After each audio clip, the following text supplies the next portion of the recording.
everyone. So I think this is what a lot of you have been waiting for. Johan Andersson.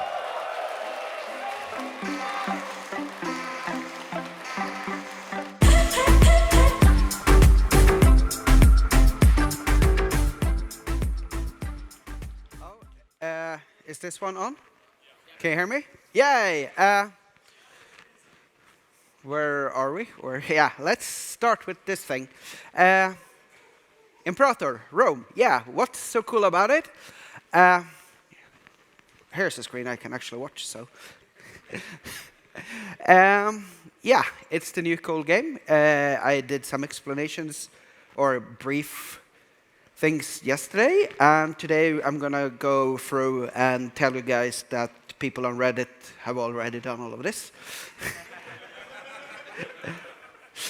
Here's a cool screenshot of the map that we haven't really shown, so you can see more of the looks where we currently have countries.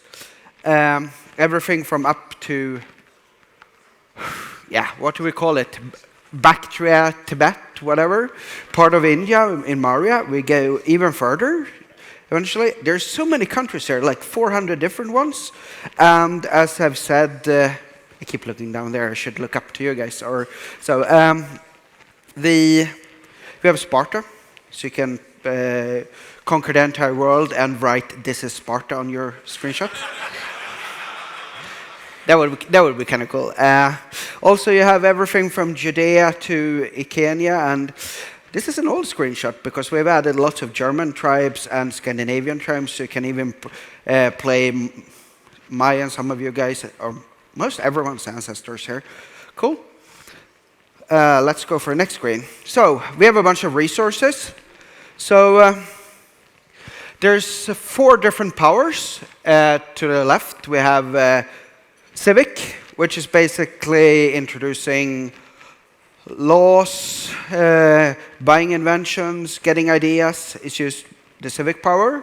Oratory is the thing you do to diplomacy and convince people that they should do different things. Military for your traditions and various military abilities. And you have religious for calling down omens, stabbing pigs, other important activities. You gain these powers by having good stats of your ruler. You also gain more of them for having matching ideas that matches your government types. And there's other ways to get these powers. Some of them are used for involvement with pops. The other resources are... Do I need to explain gold, manpower, and stability to you guys? Nah, let's not do that. Tyranny, and this is not the RPG, is a value that we used in original Rome. It's basically how much of you that, or how, I was not going to say normal, but like how much like you've done imprisoning people for no reasons, accidentally crucifying political opponents and all those things.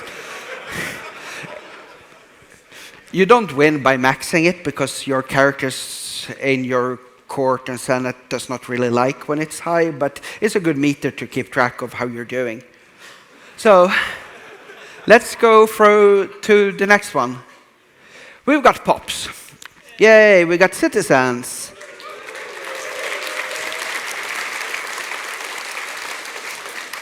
The cool thing with the pops here is that they're not Stellaris pops, and they're not Victoria pops either, and they're not Rome 1 pops, but they're kind of unique in that each pop represents a group of humans, most of them. We're all humans, I hope, unless you're making a fantasy or total conversion mod, that has a unique religion and culture and a unique happiness or revolt, whatever we're going to end up call it.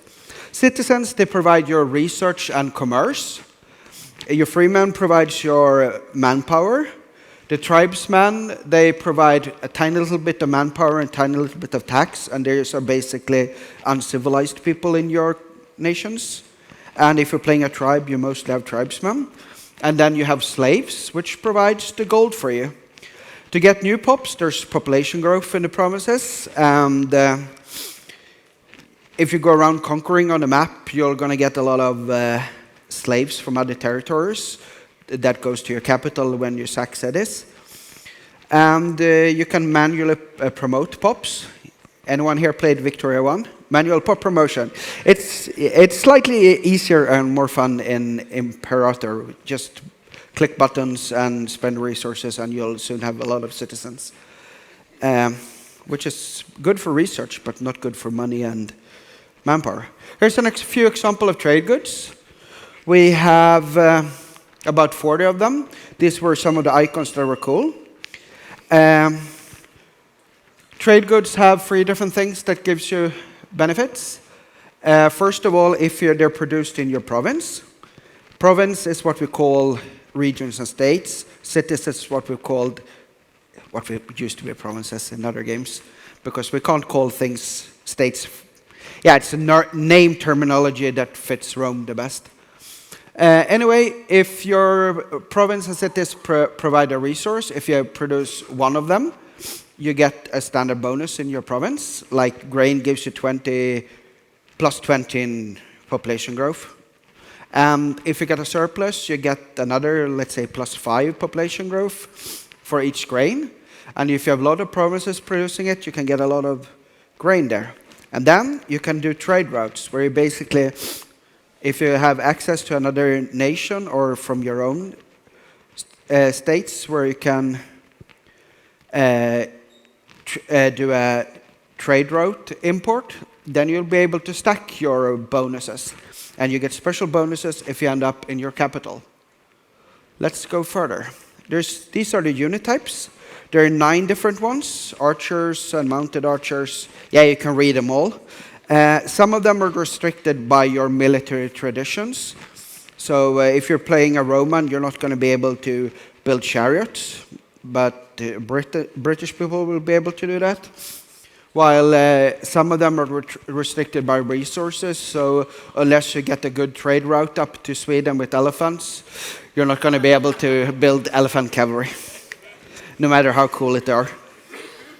And you can only import things that other nations have in surplus. The cool thing with all of these unit types and pop types, etc., it's completely super moddable, and you can add whatever pop types and unit types and stuff you want in your games, and that's kind of cool. Let's see. We also got characters. These are some example of the characters. We currently mostly have a bunch of Romans kind of finished. And I would say that the characters in Imperator is a little bit more detailed in the features you can interact with them than in the original Rome. But in Imperator, you play the spirit of a country, like EU, Hotchviron, Wiki, and whatever games we do that's not Crusader Kings. Because, yeah, Crusader Kings is the character game. This is a game that has characters. But the characters are really important in this one, and I'm hoping that I'll be able to show more of those very soon. Before I go to the next and final slide and show some footage, I'm going to tell you guys that tomorrow there will be a possibility to sign up for the beta. And that's not going to be public knowledge for quite a while, so you will have that exclusively, I hope. So let's take a look.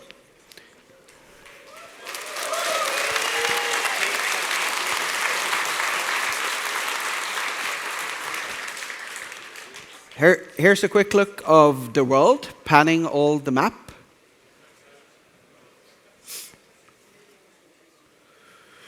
And this is footage from the game as it is now. Obviously, everything's subject to change, yada yada, game balance.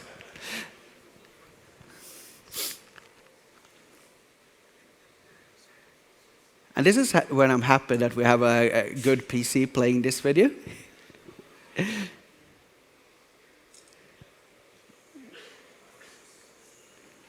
So this is the 2D map where you're looking at the various countries zoomed out. You can see the borders. Everyone here always plays in terrain map mode, so you don't see political, right? So the map. Now we're gonna see how it looks when you're not zoomed out. See if now we're gonna have a shuggy, nice frame rate. Yay!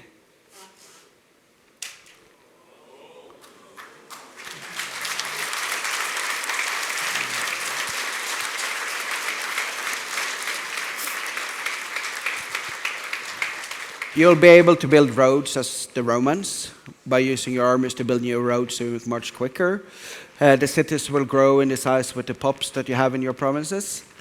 How names are on the map is different options, so you can see names always or only when you mouse over. Yeah, we're going to do some pop views here.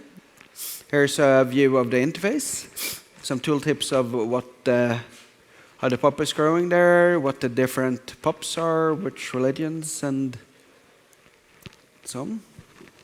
I can look at this one, it's probably easier for me. Yeah, slaves. And the pops, yeah, the amount of pops you have indicates how many buildings you can build in a province. Trade. Little example, Neapolis here. They have a few trade goods that's produced, as I was talking about. Hemp, produced in the city of Nala. Cloth, gives some tax. Wood, we are producing it in 2 cities, Neapolis and Venafrom. Gives us, yeah, red color. And wine giving us some, yeah, let's look at military. So we're going to select a unit here. You can see all in the tooltip the types you have. Every single unit type has different benefits or drawbacks depending on what they're fighting on. Versus, obviously, light infantry and militia are useless, but they're cheap. Yeah, all red, cool.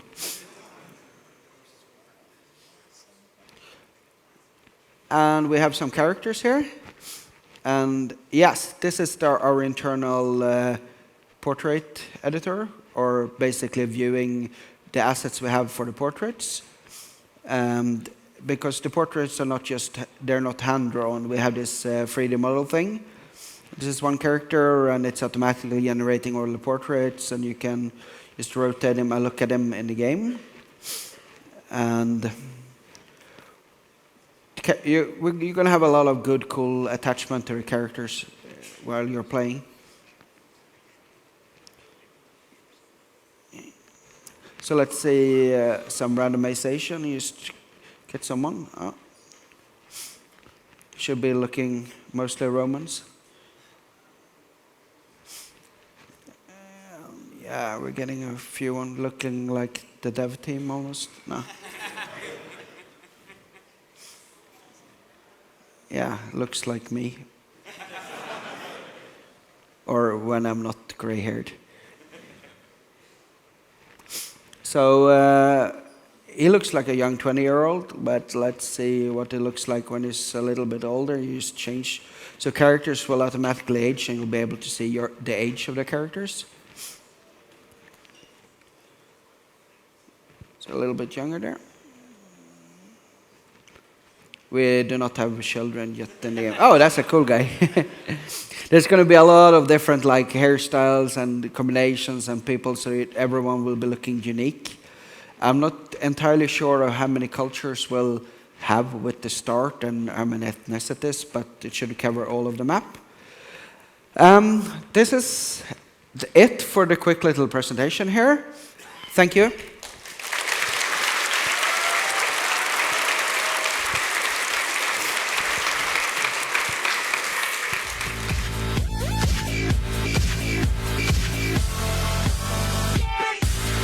Like and share if you enjoy the video and think others might benefit from this, and of course subscribe and hit the notification button if you are new to the channel and want to be notified every time I post a video.